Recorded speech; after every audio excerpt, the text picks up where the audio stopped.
Hi, and welcome to DT Briefly for Tuesday, November 25th, 2014. I'm Everett, sports editor for the Daily Toreador. Here are today's headlines. A grand jury has decided not to indict Ferguson police officer Darren Wilson in the death of Michael Brown, the unarmed black 18-year-old whose fatal shooting sparked weeks of sometimes violent protests.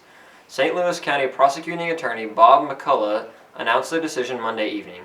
A grand jury of 9 whites and 3 blacks had been meeting weekly since August 20th to consider the evidence.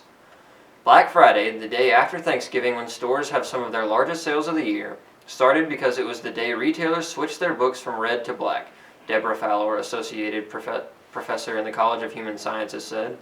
Every year, retailers and agencies look forward to the forecasts to determine how much merchandise and how many employees stores will need, she said. With Thanksgiving coming up, local shelters are organizing events to benefit those in need. Les Burris, executive director of Link Ministries, said the organization manages to the Tent City in Lubbock, which is a shelter for the homeless. Tent City has a group of regular volunteers, and Burris said it receives donations daily during this time of year.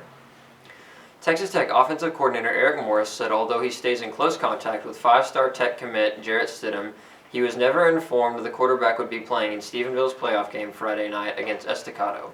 On October 24th, Stidham broke his right hand during the game and underwent surgery a few days later. Coaches expected him to not play for about 6 weeks if his team were still playing by that time.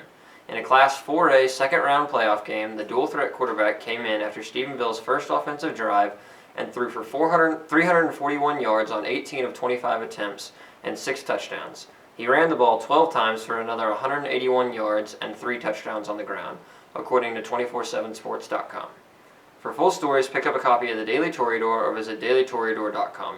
For DT Briefly, I'm Everett.